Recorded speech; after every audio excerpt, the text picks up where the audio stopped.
साथियों को भी जय भीम। आज का जो ये विषय मुझे दिया गया, वेटिंग फॉर वीज़ा, बेसिकली इस किताब को पढ़ने के बाद अगर हम सिर्फ एक सिंपल रीडिंग से पढ़ेंगे तो हमें समझ में आएगा कि ये केवल एक कुछ घटनाओं का जिक्र डॉक्टर बाबा साहब अम्बेडकर ने किया है। लेकिन अगर हम उसको थोड़ा सा और ठीक ढंग से समझें तो हमें समझ में आएगा कि बाबा साहब इन घटनाओं के माध्यम से इस देश की सबसे बड़ी जो समस्या है उसका विश्लेषण कर रहे हैं और उसकी कैरेक्टरिस्टिक बता रहे हैं। और वो ये बता रहे हैं कि इस देश में जाति, और हम लोग आम भाषा में भी कहते हैं कि जाति है जो जाति नहीं है, और साथ ही साथ वो ये बताते हैं कि जाति की कैरेक्टरिस्टिक क्या है और जाति कैसे काम करती है। जैसे उन्होंने उस किताब में सबसे पहला जिक्र on the way of Goregaon का किया, जिसमें डॉक्टर बाबा साहब अम्बेडकर की उम्र 8 साल है, और 8 साल के जब वो हैं तो वो अपने पिताजी से मिलने जा रहे हैं, और ट्रेन से जब वो नीचे उतरते हैं वहाँ पे स्टेशन मास्टर उनको देख के बहुत खुश होता है। वो देखते हैं कि नन्हे बालक ने बहुत अच्छे कपड़े पहने हैं, टोपी भी पहनी हुई है, उनको लगता है कि ये बच्चे जो है किसी ब्राह्मण के हैं। लेकिन जब उनको इस बात का पता चलता है कि ये बच्चे ब्राह्मण के नहीं है, ये महार के हैं, तो एकदम से जो स्टेशन मास्टर है उसका स्वभाव बदल जाता है।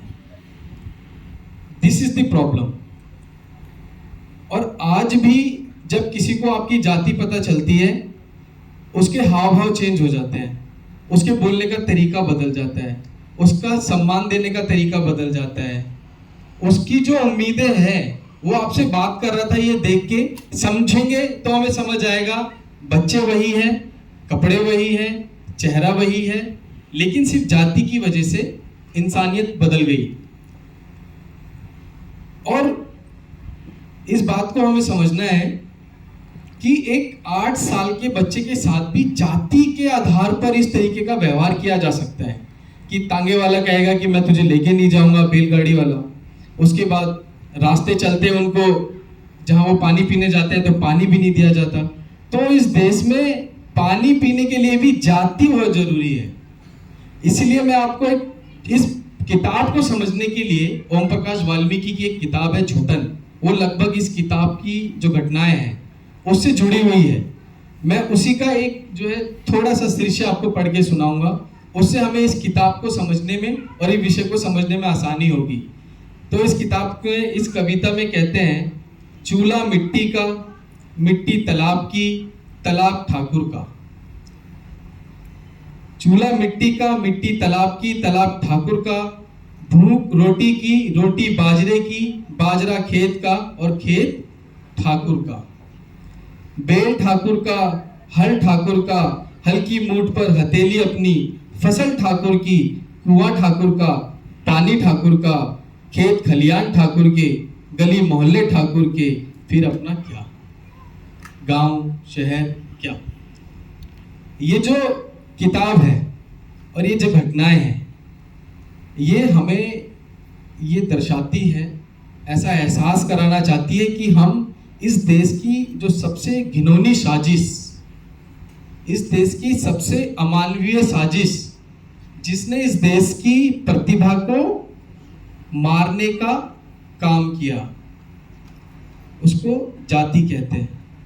और वही जाति जब डॉक्टर बाबा साहब अम्बेडकर लंदन से पढ़ाई करके आते हैं 1918 में, हम देखेंगे 1917 से पहले उनकी पढ़ाई चल रही है, और 18 के लगभग 18 में जब वो वहाँ से आते हैं, उनको ऐसा महसूस होता है कि 5 साल जब वो विदेश में रहे तो वहाँ पे इस तरह की कोई उनके साथ जो है घटना नहीं हुई, वहाँ उनको बहुत रिस्पेक्ट मिल रही है, पढ़े लिखे तो उनके प्रोफेसर्स भी उनकी इंटेलिजेंट की तारीफ कर रहे हैं। लेकिन जब वो भारत आते हैं तो स्थिति बदल जाती है, बिल्कुल बदल जाती है, और ऐसी बदलती है कि एक बैरिस्टर ऑफ लंदन, एक आदमी जिसने इतनी पढ़ाई की हो, उसको उसके रूम का उसका चपड़ासी बोलता है कि मैं पानी नहीं दूंगा, और होटल लेने के लिए, घर लेने के लिए घर नहीं देते, घर लेने के लिए भी पूछते हैं कि जाति क्या।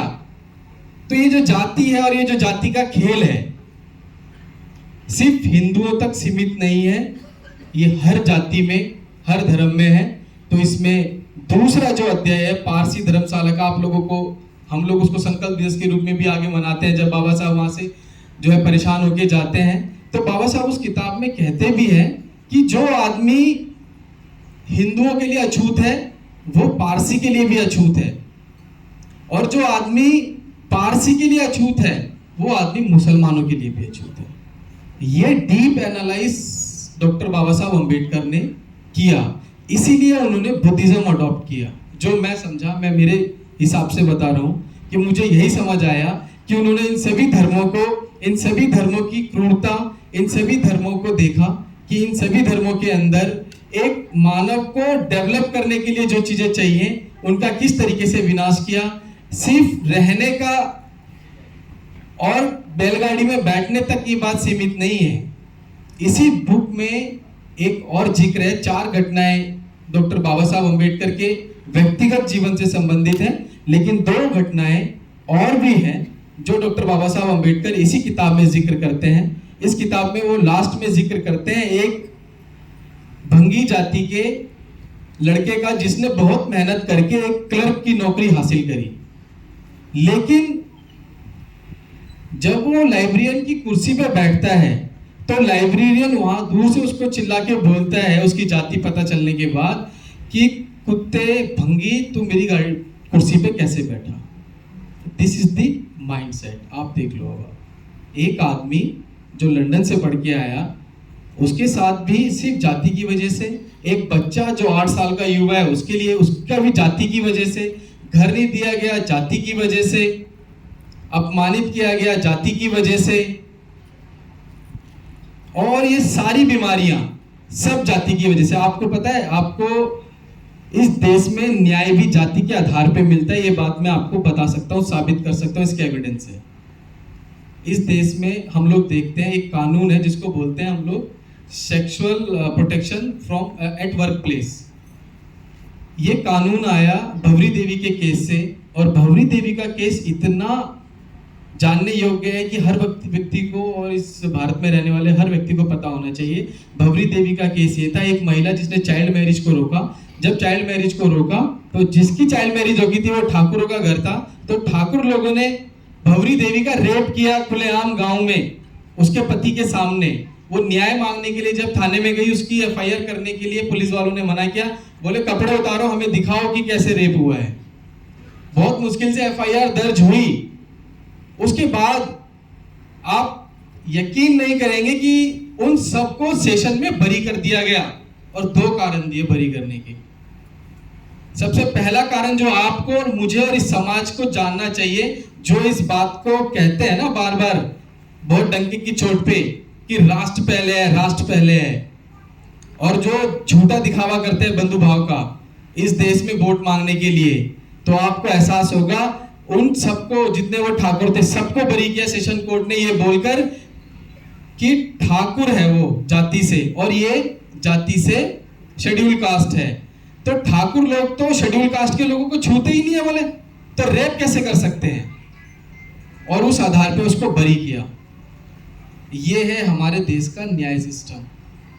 न्याय देने के लिए भी जाति, और जिस डॉक्टर अंबेडकर को इन्होंने घर तक नहीं दिया, आप लोग हैरान हो जाएंगे। इंग्लैंड, आपको पता है इंग्लैंड जिसका सूरज कभी उदय नहीं होता था, हम पढ़ते थे, हमने पढ़ाई की, उसका सूर्यास्त कभी नहीं होता था, सबसे पावरफुल कंट्री, उसके सर्वा चैम्सफोर्ड, डॉक्टर बाबा साहब अंबेडकर ने उनसे टाइम मांगा मिलने के लिए 35 मिनट का, और 35 मिनट के डिस्कशन में उन्होंने बाबा साहब से बात करके वो इतने प्रेरित हुए, उन्होंने डॉक्टर बाबा साहब अंबेडकर को ये कहा कि आप अपने देश जाओ और मैं वहां बोलता हूं सबको कि आपको मेंबर ऑफ लेजिस्लेटिव असेंबली के लिए नियुक्त करेंगे, और यही नहीं, आपके समाज के जो भी फैसले लिए जाएंगे आपसे पूछ के लिए जाएंगे। और उस व्यक्ति को दुनिया के सबसे बड़े, दुनिया का सर्वशक्ति आदमी, शक्तिशाली आदमी डॉक्टर बाबा साहब अंबेडकर को कह रहे हैं कि हम आपसे पूछ के बताएंगे कि क्या डिसीजन लेना है। और एक इस देश में एक तांगे वाला घटिया आदमी, आप देखो वो चपड़ासी जिसकी कोई औकात नहीं है, वो डॉक्टर बाबा साहब अंबेडकर को अपमानित करने का काम करता है। ये हमें समझना है कि इस देश के अंदर जो जाति व्यवस्था है वो इस तरीके से फैली हुई है। और ये किताब का मुख्य कारण है, और इसको हम समझेंगे कि बाबा साहब ने उस किताब को लिखकर एक्सपोज कर दिया इस भारत के सामाजिक चरित्र को, जिसको ये कहते हैं ना हमारी महान संस्कृति, जिसको ये लोग कहते हुए थकते नहीं है कि हम लोग वो हैं जिन्होंने दुनिया को दिया। तो दुनिया को तुमने क्या दिया? तुमने अपने खुद के लोगों को, अपने खुद की जो best mind of this country, आपने उसको नेग्लेक्ट किया, उसको डिसरिस्पेक्ट किया due to the caste only. तो ये इस भारत का चरित्र है, इस भारत के लोगों का चरित्र है। डॉक्टर बाबा साहब अंबेडकर अपने जब भारत आए तो 1918 से उनका संघर्ष शुरू हुआ और उन्होंने वॉइस ऑफ वॉइसलेस यानी मूक नायक, आप सबको पता है, उसमें जब दहाड़ना शुरू किया, और जो डॉक्टर बाबा साहब अंबेडकर के बारे में इन लोगों ने अफवाहें फैलाई कि डॉक्टर बाबा साहब अंबेडकर जो है अंग्रेजों के जो है ना बहुत बात मानते थे, ऐसा इन्होंने जो है भारत में फैलाया। लेकिन असलियत यह है, राउंड टेबल कॉन्फ्रेंस में जब डॉक्टर बाबा साहब अंबेडकर गए थे तो उन्होंने सबसे पहली लाइन यही कही थी कि हे बर्तानिया के लोगों, वो दिन लद गए जब अंग्रेज हुक्म देते थे और भारत मानता था। और यही नहीं, भारत की वो सारी व्यवस्था के बारे में समझाया जिसकी वजह से भारत गुलाम हुआ। अभी हम में से पहले किसी ने आके बताया कि डच आए, मुगल्स आए, उसके बाद पुर्तगाली आए, उन्होंने भी इस देश को गुलाम कर लिया। तो उसका कारण यही था जिसका जिक्र डॉक्टर बाबा साहब अंबेडकर ने इस पुस्तक में किया। तो मैं अपनी बात को यही रुकता हूँ, यही थमता हूँ। सभी साथियों को जय भीम, और कार्यक्रम के आयोजकों का भी धन्यवाद जिन्होंने मुझे बोलने का मौका दिया। जय भीम।